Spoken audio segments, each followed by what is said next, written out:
Hello everyone, this is Mohit here and welcome to the textbook. SSC JE 2025 अक्टूबर में exam होने वाला था और एसएससी की ही हरकतों की वजह से भाई एग्जाम को पोस्टपोन करना पड़ा। एसएससी ने नोटिस भी दिया कि भाई हम एग्जाम पोस्टपोन कर रहे हैं और हमारे जो पहले के एग्जाम्स हैं उनको हम पहले करवाएंगे और एसएससी को हम बाद में करवाएंगे। अब बाद कब? तो भैया अभी तक जिस तरीके के प्रयास लग रहे हैं या जिस तरीके से हम एसएससी को फॉलो करते आ रहे हैं उस हिसाब से मुझे कहीं ना कहीं लगता है कि एसएससी का पेपर नवंबर में तो नहीं हो रहा। दूसरी बात, फिर एक एसएससी नोटिस निकालता है कि हमें सब्जेक्ट मैटर एक्सपर्ट्स की जरूरत है पेपर बनाने के लिए और पेपर रिव्यू करने के लिए, और जिसकी लास्ट डेट हम 25 अक्टूबर रख रहे हैं। ये नोटिस निकालने के बाद एसएससी हमें ये बताता ही नहीं है कि उन्होंने किन लोगों को उसके लिए चूज किया है या चूज हुए भी हैं कि नहीं हुआ, ऐसे कोई हमारे पास इंफॉर्मेशन नहीं है। चलिए, तो इस बात को मैं मान लेता हूं कि 25 अक्टूबर तक एसएससी ने ये क्लोज कर लिया कि भाई पेपर रिव्यू करना है। अब क्लोज करने की सीधी सी बात है, नवंबर में तो एसएससी का पेपर होना नहीं है, जेई का। जो मोटा मोटा मुझे लगता है कि पेपर जो है वो दिसंबर एंडिंग तक जाएगा, मतलब 15 दिसंबर के बाद, या तो फिर जनवरी में होगा। तो एक सवा महीना बच्चों के पास एसएससी जेई के लिए है। अगर ये पेपर अक्टूबर में हो जाता तो हमारे जितने भी बच्चे हैं उनको एक दिमाग में ये चीज बैठ जाती कि यार मेरा एसएससी का टीयर 1 निकल रहा है, अब मुझे टीयर 2 के लिए तैयारी करनी है। और कहीं ना कहीं बच्चों के मन में ये भी बैठ जाता है कि अब फोकस करते हैं। जिन बच्चों का एसएससी का पेपर थोड़ा बहुत भी ऊपर नीचे होता तो उनको एक अंदाजा लग जाता कि यार अब मुझे कैसे भी करके आरआरबी जेई के लिए प्रिपेयर करना है, क्योंकि आरआरबी जेई हमारे सामने आ चुका है। नवंबर का महीना है और आरआरबी जेई के फॉर्म फिलअप हो रहे हैं। अब इस स्थिति में जो बच्चा है वो कहीं ना कहीं, आप सभी स्टूडेंट जो है वो थोड़े से ऊपर नीचे की सिचुएशन में आ गए, क्योंकि एसएससी की डेट नहीं है, कुछ अनुमान लगा नहीं सकते कि भाई कितने दिन हमारे पास बचे हैं। और आरआरबी के बारे में भी बच्चे ये जानते हैं, 2024 के अंदर देख चुके हैं कि भाई पेपर ऐसा नहीं है कि बहुत ज्यादा टाइम देता है। आरआरबी सीबीटी 1 जल्दी ही करवा लेता है, नो डाउट। पिछले बार भी जल्दी करवाया था, इस बार भी जल्दी करवाएगा, ज्यादा समय है नहीं। ऐसी सिचुएशन में इन दोनों चीजों को हम कैसे मैनेज करें? तो देखिए, इन दोनों चीजों को मैनेज करना तो है, ये मैंडेटरी भी है। क्यों मैंडेटरी है? अल्टीमेटली भाई हमें एग्जाम क्लियर करना है और हमारे जूनियर इंजीनियर लेवल के देश के ये दो सबसे बड़े एग्जाम है, एसएससी जेई और आरआरबी जेई। तो क्लियर तो दोनों करने की कोशिश करनी है और करना ही है, ये हमारा मेन मोटिव होना चाहिए। लेकिन अब इस रास्ते में, इस मोमेंट पे जो है नवंबर का महीना, ये बड़ा क्रूशियल महीना है। इसमें 3 तरीके की चीजें होंगी। या तो हम यही सोचते रह जाएं कि दोनों को कैसे मैनेज करें, क्या करूं क्या नहीं करूं क्या नहीं करूं, और पूरा महीना निकल जाएगा। और अचानक से दिसंबर में आपके ऊपर एसएससी की डेट भी आ जाएगी और अचानक से कहीं ना कहीं हमारे आरआरबी के फॉर्म भी फिलअप कर चुके होंगे और कहीं ना कहीं ये भी आ जाएगा कि भाई अब एसएस आरआरबी का भी सीबीटी हमारे पास 1 है। अगर हम लास्ट ईयर की बात करें तो लास्ट ईयर भी बच्चों के साथ ऐसी ही सिचुएशन बनी थी। एसएससी का उस समय पे सीबीटी 2 और आरआरबी जेई का सीबीटी 1 एक साथ आ गए थे और फिर वहां पर बच्चों को परेशानी हो गई थी कि आरआरबी को फॉलो करूं कि एसएससी को फॉलो करूं। लेकिन इस बार तो बात सीबीटी 1 की हो रही है भाई, सीबीटी 2 की तो बात ही नहीं है अभी। तो यहां पे तो यह है कि भाई हमें दोनों को ही फोकस करना जरूरी है। लेकिन बात इतनी सी आती है कि सर इन दोनों पे फोकस करें तो करें कैसे? नॉर्मली अगर आप एसएससी की तैयारी इतने दिनों से कर रहे हैं तो मुझे ऐसा लगता है कि आपकी 3 चीजें तो ठीक ठीक चल रही होंगी। एक, आपका रीजनिंग अच्छा चल रहा होगा क्योंकि उसके लिए आपने प्रिपेयर किया होगा। दूसरा, आपका जीके भी अच्छा चल रहा होगा क्योंकि उसके लिए भी आपने प्रिपेयर किया होगा। और तीसरा, टेक्निकल तो मैं करवा ही रहा हूं, हम लोग कर ही रहे हैं, तो कहीं ना कहीं आपका टेक्निकल भी अच्छा चल रहा है। अब अगर मैं इसी को कंपेयर करता हूं आरआरबी के साथ, तो मुझे यहां पर 2 चीज और हैं जो अच्छी तरीके से अभी अपनी शुरुआत कर देनी चाहिए। एक, एप्टीट्यूड की, जो कि आरआरबी में पूछा जाएगा, और दूसरा साइंस का। आप सभी बच्चे जानते हैं कि अगर मैं आरआरबी के लिए बात करता हूं तो आरआरबी में हमारा रीजनिंग और जनरल अवेयरनेस, ये 2 ऐसी चीज हैं सीबीटी 1 के लिए। ये तो हमारी एसएससी के साथ ही प्रिपेयर होती आ रही है काफी दिनों से। लेकिन हमें यहां पर मैथ्स और साइंस पर फोकस करना बहुत ज्यादा जरूरी है। और आरआरबी के केस में मैथ्स और साइंस आपका 60 नंबर का वेटेज रखता है। और जिस तरीके से इस बार वैकेंसीज हैं, हम किसी भी जोन से फॉर्म फिलअप करें, जोन तो मैं बताऊंगा ये आपको किससे भरना है, हम जिस भी जोन से फॉर्म फिलअप करें उन पूरे जोन्स में हमें ये टारगेट लेके चलना है कि भाई हमें नंबर तो अपने 75-80 के ऊपर ही लेके आना है। इसके नीचे तो बात बनना मुश्किल है क्योंकि सीबीटी 1 का पेपर थोड़ा सा सिंपल आता है। और ये मार्क्स जो है हमारे, वो मैथ्स, रीजनिंग और साइंस ही हमको दिलाने का काम करते हैं, ये भी आप लोग जानते हो। तो मेरा ऐसा सजेशन होगा कि अगर मैं एज अ स्टूडेंट आपकी जगह पे होता तो इस मोमेंट पर जिस तरीके से मेरा रीजनिंग और अवेयरनेस चल रहा है वो मैं चलने देता, मेरा टेक्निकल जिस तरीके से चल रहा है वो भी मैं चलने देता, उसमें मैं कोई कंजूसी नहीं करता। लेकिन एडिशनली मैं 2 से 2.5 घंटे का एडिशनल टाइम निकालता और इस टाइम के अंदर मैं अपनी मैथ्स और साइंस, इन दोनों पे फोकस करना चालू करता और इन दोनों पर मैं अपने एसएससी के एग्जाम तक रगड़ के तैयारी करने की कोशिश करता। लेकिन ज्यादा नहीं करता। क्यों? क्योंकि मुझे अभी एसएससी जेई का पेपर भी देना है। तो इस वजह से आरआरबी जेई के पर्सपेक्टिव से मुझे 2 से 2.5 घंटे फिक्स कर लीजिए आप कि यार मुझे ना 2 से 2.5 घंटे क्या निकालना है मैथ्स और साइंस के लिए। मान लीजिए अभी एक स्टूडेंट है, डेली वो 5 से 6 घंटे क्लासेस देखता है, मुझे नहीं लगता कि इससे ज्यादा आप क्लासेस देखते होगे, 5 से 6 घंटे क्लासेस देखते हो, 2 से 3 घंटे आप अपना रिवीजन करते होगे, मोटा मोटा 8-9 घंटे आपके पास हो जाता है। अब इसके बाद जो बचा हुआ टाइम है, तो मैं आपको बोलूंगा कि अभी इस मंथ में थोड़े से एडिशनल एफर्ट्स मारना चालू कर दो, क्योंकि अगर आपने इस मंथ में एडिशनल एफर्ट्स मार लिए तो ये आपको आरआरबी के समय पर बहुत अच्छी एज देकर के चला जाएगा। और अगर आपने इस मंथ में एडिशनल एफर्ट्स नहीं मारे तो कहीं ना कहीं बाद में बहुत ज्यादा दिक्कतें आना चालू हो जाती हैं। और आपको भी पता है कि भाई लिमिटेड वैकेंसीज के लिए limited number of candidates he call of किए जाते हैं। दूसरा एक सोल्यूशन ये छोड़ दो तैयारी करना, एक ये भी सोल्यूशन है कि भाई नहीं कर रहे तैयारी, एक ही एग्जाम पे फोकस करेंगे, तो ये सबसे बेवकूफी वाला सोल्यूशन है, सेफ साइडेड है, लेकिन दिस इज द ब्लंडर, क्योंकि ये पूरी तरीके से ब्लंडर है, ये आपको भी पता है। अगर आप आज इलेक्ट्रिकल और मैकेनिकल के बच्चे हैं तो ये आपको भी पता है कि आपके लिए एसएससी जेई से ज्यादा इंपॉर्टेंट एग्जाम आरआरबी जेई है, बिकॉज वहां पर आपके पास अपॉर्चुनिटीज जो है वो एसएससी के कंपैरेटिवली ज्यादा हैं। अगर मैं सिविल इंजीनियरिंग की बात करता हूं तो चाहे एसएससी हो या आरआरबी, दोनों में बराबर बराबर अपॉर्चुनिटीज हैं, लेकिन एक इलेक्ट्रिकल और एक मैकेनिकल के बच्चों के लिए तो आरआरबी कहीं से भी कहीं तक लीव ऑफ करने वाली बातें नहीं कही जाएंगी। तो मैं यहां पे आपको बोलूंगा कि अभी आप नवंबर के महीने में अपने 2 से 2.5 घंटे एडिशनल निकालिए, कैसे भी करके निकालिए। अगर आपको यह लगता है कि आपकी रीजनिंग एसएससी के लिए अच्छी हो गई है तो मैं आपको बोलूंगा रीजनिंग के लिए आप अपने टाइम को डाउन कर दीजिए, मुझे लगता है ऐसा हो गया होगा। चलिए अब जरा बात करता हूं।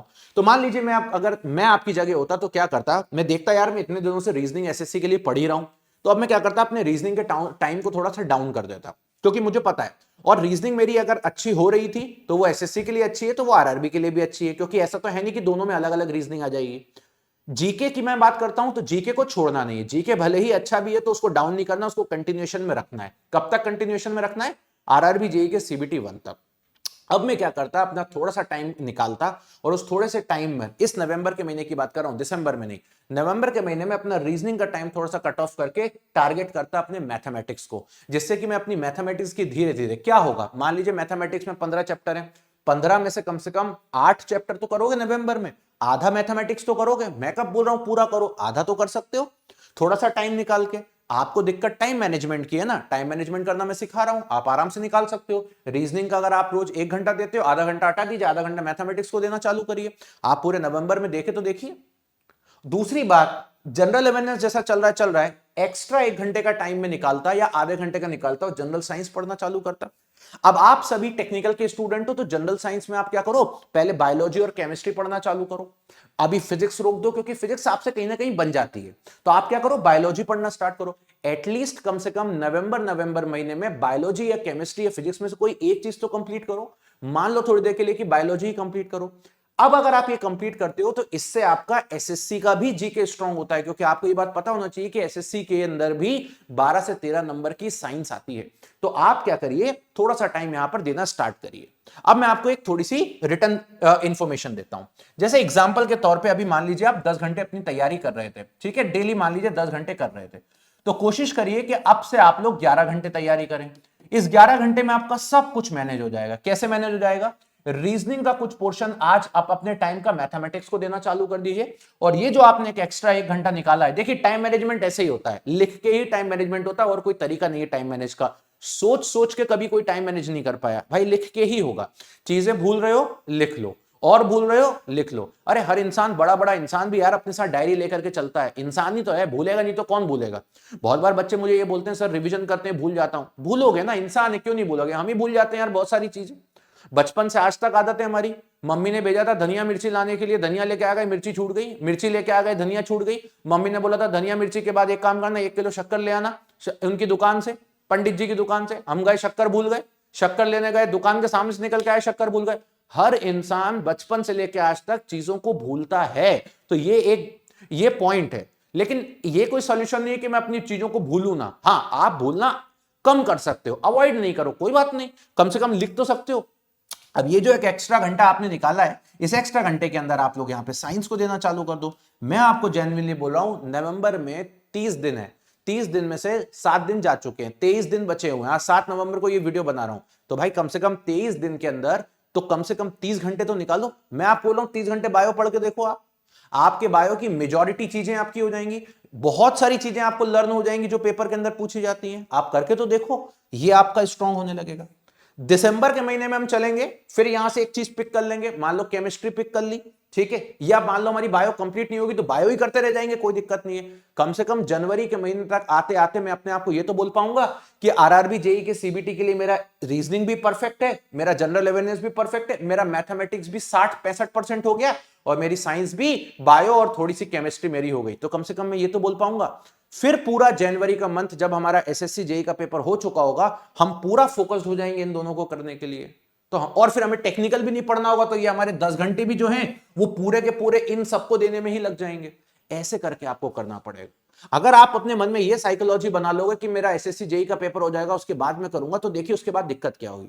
आप एसएससी जेई तक केवल रीजनिंग, जनरल अवेयरनेस और टेक्निकली पढ़ते रह जाओगे, इन दोनों को टच भी नहीं करोगे, ठीक, इन दोनों को टच भी नहीं करोगे। अब आप आ गए जनवरी के महीने में, ठीक, मान लो पेपर जनवरी का पहले हफ्ते में होता है, जैसे आप एसएससी का पेपर देके जाओगे, आप अपने दिमाग को थोड़ा रेस्ट दोगे, 3-4 दिन उसमें वेस्ट कर दोगे, कट ऑफ जानने में वेस्ट कर दोगे, बात 14-15 पे आ जाएगी, फिर आप सोचोगे मैं आरआरबी जेई की तैयारी करने। अब आप जब तैयारी करने बैठोगे ना, एक एग्जाम की तैयारी के बाद जब दूसरे एग्जाम की तैयारी के फेज में बच्चा जाता है ना, तो थोड़ी प्रोसेस स्लो हो जाती है, आप अपने पूरे जनवरी के महीने में बहुत स्लो हो जाओगे। जो काम मैं आपको अभी नवंबर में करने के लिए बोल रहा हूं, उतना भी काम आप जनवरी के महीने में नहीं कर पाओगे, और फिर पता चलता है फरवरी में हमको कि भाई सीबीटी 1 की डेट आ गई। अब आप बहराओगे, मतलब वो समय, जिस समय मुझे मॉक टेस्ट देने का टाइम आएगा, उस समय अगर मैं अपनी तैयारी को करने जाऊंगा तो ये मेरे लिए सबसे बड़ी घातक चीज हो जाएगी। इसीलिए मैं आपको बोलता हूं, चीजों को अभी से बैलेंस करके चलो। आप ये सोच लो कि भाई नवंबर के महीने में मुझे अपनी जनरल साइंस के लिए कम से कम मान के चलो तो 30 से 35 घंटे देना है, इतना टारगेट लेकर के चलो, और कुछ मत करो। आपको बायोलॉजी अच्छी लगती है, आप बायोलॉजी को पकड़ लो, नहीं पढ़ना भाई पूरी साइंस। आपको केमिस्ट्री अच्छी लगती है, आप केमिस्ट्री पढ़ लीजिए, कोई दिक्कत नहीं है, ठीक है, ठीक है। मैथ्स का टाइम अलग से नहीं निकालना है, मैथ्स का टाइम तो रीजनिंग का ही थोड़ा सा टाइम मैथ्स को देना चालू कर दो, तो वो धीरे धीरे बिल्टअप होने लगेगा। अरे 5 चैप्टर तो होंगे, 10 चैप्टर तो होंगे, 6 चैप्टर तो होंगे। अब जब ये चीज थोड़ी सी हो जाएगी, ऐसे ही थोड़ा सा दिसंबर में होगा, तो जब जनवरी में जाओगे ना, तो आपके मन में एक चीज रहेगा, हाँ यार नवंबर दिसंबर में मैंने थोड़ा बायो ये तो पढ़ ही लिया था, अब इसको सिर्फ रिवाइज करना है, मैथमेटिक्स के मैंने ये चैप्टर्स कर लिए थे, मुझे उसको सिर्फ रिवाइज करना है। अब मेरे पास क्या है, रीजनिंग तो मैं पिछले 6 महीने से पढ़ता आ रहा हूं एसएससी जेई के लिए, जीके भी पढ़ता आ रहा हूं, तो अब एक काम करता हूं, जनवरी में पूरा या तो साइंस खत्म कर देता हूं या तो मैथ्स खत्म कर देता हूं, और फिर आपके पास ना चीजें बेहतर होने लग जाएंगी आपकी। आप उस कंडीशन में आ जाओगे कि आप मॉक टेस्ट दे सकते हो, क्योंकि अल्टीमेटली कोर्स कंप्लीट करने के बाद मॉक टेस्ट ही देना हमारा इंपॉर्टेंट है। नाउ बात ये आती है कि आरआरबी का तो हमने ऑलरेडी बैच चालू कर दिया है, अब ये सब चीजें करें तो करें कैसे, तो चीजें तो बहुत स्ट्रेटेजिक मैनर में होनी चाहिए। तो आप एक टारगेट करो कि भाई मैथ्स में मुझे नवंबर में 7 चैप्टर करना है, ये मेरा टारगेट है, डेट सेट। और यहां पे भी एक टारगेट ले लो, मान लीजिए मैथ्स में 15 चैप्टर है, मुझे नहीं पता एग्जैक्टली कितने, मान लेता हूं 15 है, तो आप टारगेट ले लो कि यार 7 अभी करने, 7 अगले महीने में कर लूंगा। साइंस में बायो अभी करनी, केमिस्ट्री अगले महीने में कर लूंगा। आप ऐसे टारगेट्स लीजिए, आप अपने आप को टारगेट ड्रिवन पर्सन बनाइए। अगर आप अपने आप को टारगेट ड्रिवन पर्सन बनाने लग जाओगे, मैं आपको जेन्युइनली बोल रहा हूं, आपका टाइम मैनेज हो जाएगा, और अगली बार आपको मुझसे आके पूछने की जरूरत नहीं पड़ेगी, सर मैं दोनों को कैसे मैनेज करूं। 90% बच्चा आज की डेट में केवल यही सोचता है कि मैं सब कुछ कैसे मैनेज कर लूं। आप लॉजिकली सोचिए, आज देश के किसी भी इंसान को उठा के देख लिए, हम तो छोटी सी चीज कर रहे हैं यार, एक एग्जाम की तैयारी कर रहे हैं, उसके साथ एक एग्जाम आ गया। आप इमेजिन करो, देश के इतने बड़े बड़े बिजनेसमैन या इतने बड़े बड़े लोग जो हजारों लाखों की जनता को एक साथ लेकर के चल रहे हैं, ठीक है, ढेरों सारों सैकड़ों कंपनियां एक साथ चल रही हैं, उनको कैसे टाइम मैनेज करते होंगे। है तो उनके पास भी 24 घंटा ना। ये टाइम मैनेजमेंट सिर्फ एक जगह से दूसरी जगह, दूसरी जगह से तीसरी जगह अपनी प्रायोरिटी को देकर के किया जाता है, और छोटे छोटे टारगेट्स अपने आप को देकर के ही टाइम मैनेज किया जाता है। ऐसे टाइम मैनेज नहीं होता है कि मैं सोच लूं, मैं कोई मोटिवेशन लाइन सुन लूं, फिर मैं अपना टाइम को मैनेज कर लूंगा, मेरे अंदर कोई जोश जगा दे, कोई मेरे अंदर मोटिवेशन लाइन जगा दे, कोई मैं गाना सुन लूंगा, इससे नहीं होगा। आप अपने आप को छोटे छोटे टारगेट देना चालू करो। शुरुआत में लगेगा अरे क्या हुआ यार, आज तो मैंने केवल एक चैप्टर ही पढ़ा, लेकिन जब आप मंथ के एंड में देखोगे तो पता चलेगा अरे मैं मैथमेटिक्स के 7 चैप्टर कर चुका हूं, जो कि सिलेबस के अकॉर्डिंग मेरा 40% का सिलेबस। तब आपको समझ में आएगा। यही एक स्ट्रेटेजी होती है, एक नॉर्मल स्टूडेंट और एक वो स्टूडेंट जो शायद थोड़ा सा कट ऑफ के ऊपर निकल के पेपर क्लियर कर लेता है। छोटी छोटी चीजों के टारगेट्स अपने आप को देना चालू करें, अपने आप आ जाएगा। अब आज आप खुद ही देखो, अगर आज आप 10 घंटे पढ़ाई कर रहे हो तो मैंने आपसे एक्स्ट्रा क्या ही मांगा। आप अपने रीजनिंग का थोड़ा सा टाइम इसको दे दो ना। लगे पड़े हो 2-2 ढाई-ढाई घंटे रीजनिंग करने में, क्यों, क्या जरूरत है भाई। 4 महीने से तो रीजनिंग कर रहे हो, 3 महीने से रीजनिंग कर रहे हो, कितना रीजनिंग कर लोगे। थोड़ा सा अपना टाइम इसको दे दीजिए, वो बिगड़ थोड़ी ना जाएगी, कुछ ही दिन की तो बात है। जब एसएससी का एग्जाम पास आने लगेगा तो 15 दिन पहले फिर रीजनिंग तेजी से कर लेना, रोक लेना अपनी मैथमेटिक्स को, लेकिन कम से कम अपनी मैथमेटिक्स को तब तक 4 5 6 7 चैप्टर तो कर लोगे ना, तो अंदर से एक फीलिंग अच्छी आएगी। आप 1 घंटा एक्स्ट्रा बढ़ा लो भाई, 2 एग्जाम है तो थोड़ा सा एफर्ट्स तो लगेगा, तो 1 घंटा हल्का सा बढ़ा लो। अगर आपको लगता है आपका टेक्निकल बहुत स्ट्रांग है, टेक्निकल से निकाल लो 1 घंटा, अगर नहीं निकल रहा हो तो। मान लो कोई बच्चा ऐसा बोलता सर मैं तो अभी से ही 12 घंटे पढ़ रहा हूं, तो फिर अगर आप अभी से ही 12 घंटे पढ़ रहे हो तो उसमें तो फिर आपको एक्स्ट्रा टाइम निकालने की जरूरत भी नहीं है, उसी का 1 घंटा यहां पे देना चालू कर दीजिए। That is my point. तो इस तरीके से बेटा चीजों को यहां पर मैनेज करना जरूरी है। और दूसरी बात, मैं ये नहीं बोल रहा हूं कि मैनेज करना कैसे, मेरा तो भाई एक ही फंडा है, मैनेज करना ही है। मैं ये नहीं बोलूंगा कि कैसे करना है, मैं तो ये बोलूंगा मैनेज करना ही, और क्यों ही नहीं करना है। ऐसा कौन सा और हमारे पास जीवन का काम बचा हुआ है जो हमें इसे मैनेज नहीं करना यार।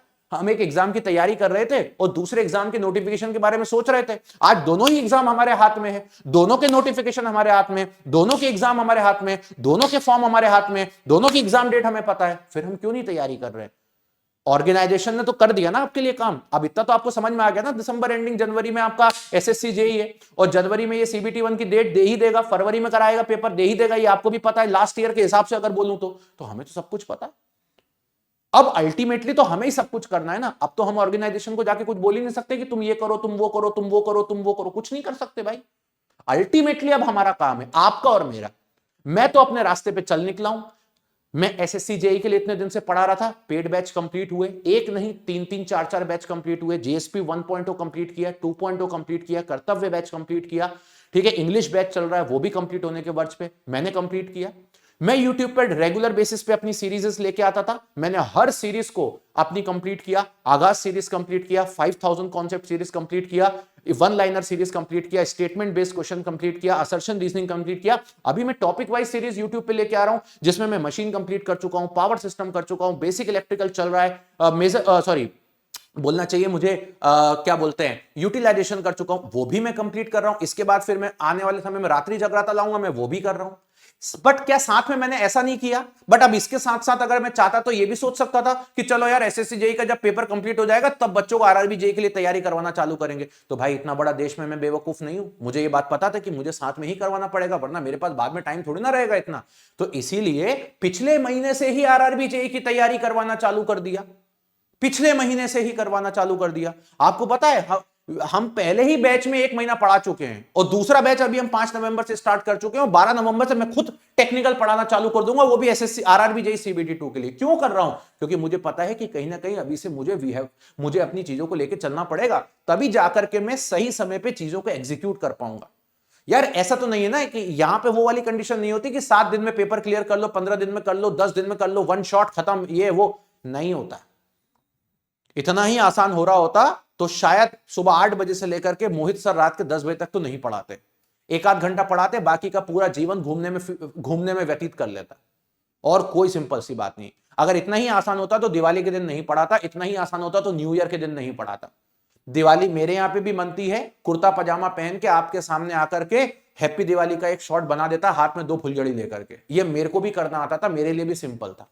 लेकिन नहीं भाई, 4 साल से दिवाली के दिन भी खड़े होकर के पढ़ा रहा हूं, 4 साल से न्यू ईयर के दिन भी खड़े होकर के पढ़ा रहा हूं, क्योंकि मुझे लगता है कि एक एक दिन इंपॉर्टेंट है। शायद मेरे अंदर टीचर बाद में है, आप पहले हो मेरे अंदर। क्यों? क्योंकि मुझे अभी भी वो दिन याद आ जाते हैं जब मैं तैयारी किया करता था। जब मैं तैयारी किया करता था तो घर से दूर रहता था, और जब मैं घर से दूर रहता था तो मैं बहुत बार दिवाली में घर नहीं आता था। अजीब लगता था, नौकरी नहीं रहती थी, तैयारी कर रहे थे तो अच्छा नहीं लगता था कि क्या दिवाली मनाने जाएंगे यार। घर वाले बहुत बार बोलते थे आजा आजा, मैं बोलता था नहीं यार अगली बार आऊंगा, या मैं बोलता था दिवाली के 3 दिन बाद आऊंगा। कुछ भी इस तरीके की चीजें एग्जीक्यूट करता था, तो मेरे अंदर वो चीज आ जाती है कि नहीं यार करना है।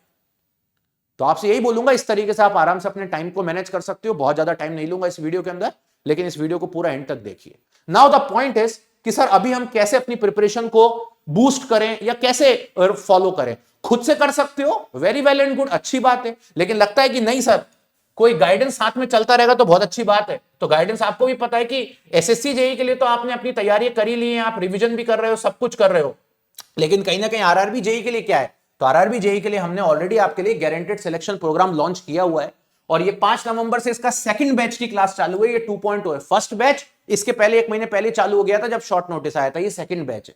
सीट्स ऑलमोस्ट डिस्ट्रीब्यूट फुल हैं। और जीएसपी के बारे में आप जानते हो, देश का बच्चा कन्याकुमारी से जम्मू कश्मीर तक हर बच्चा जीएसपी के थ्रू तैयारी करता, सारे बच्चे यहीं मिलेंगे। जीएसपी के अपने अलग ही फीचर्स है, इसकी गारंटी मैं लेता हूं। सिलेक्शन नहीं होता, 70% कंटेंट कंज्यूम करने के बाद ये फीस भी आपकी हो जाती है।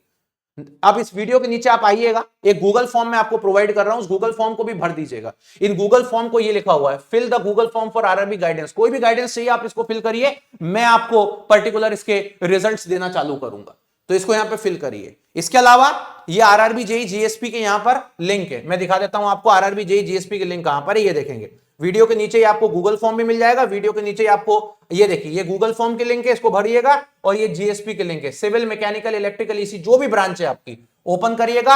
अभी हम लोग ने इसकी प्राइस भी कम कर दी है और आप डायरेक्टली जाके पे भी कर सकते हो, ईएमआई के ऑप्शन के थ्रू भी ले सकते हो। गाइडेंस चाहिए मुझसे बात करो, और ज्यादा गाइडेंस चाहिए एक्स्ट्रा बात करो। ये रहा जीएसपी, ये रहा। और टिल एग्जाम डेट इसकी प्राइस बहुत ही कम है, आप देखोगे, ठीक है। आप टेक्स्ट बुक का यूनिवर्सल कूपन कोड लगा दीजिएगा, और टेक्स्ट बुक का यूनिवर्सल कूपन कोड है मोहित के, तो मोहित के आप अप्लाई करेंगे तुरंत इसकी प्राइस रिड्यूस हो जाएगी। हर एक चीज वो आपको जो इसके है अंदर वो मिलने वाली है। मैं आपको अपना टेलीग्राम चैनल भी दे देता हूं। टेलीग्राम चैनल इसलिए दिया जाता है ताकि आप मुझसे डायरेक्टली बात करो। तो ये रहा मेरा टेलीग्राम चैनल, मोहित कासन्या सर टेक्स्ट बुक। ज्वाइन कर लीजिए। ज्वाइन क्यों करना है? ज्वाइन इसलिए करना है ताकि आप हर तरीके की इंफॉर्मेशन भी मुझसे ले पाओ। तो 3 चीजें, इस तरीके से आप अपनी सारी चीजों को कर सकते हो, कोई दिक्कत नहीं है। कनेक्टेड रहिए मुझसे, आज नहीं करो, सुबह नहीं करो, कल करो, लेकिन चीजें स्टार्ट अपनी जल्दी से कर दो। सेल्फ स्टडी करना है तुमको, करो, लेकिन एटलीस्ट अपनी प्रायोरिटी बना के चीजों को करो। चलिए गाइस, तो इसी तरीके से मिलते रहेंगे। चैनल को सब्सक्राइब कर लीजिएगा, सेशन को लाइक कर लीजिएगा। So thank you so much, bye bye, take care and love you.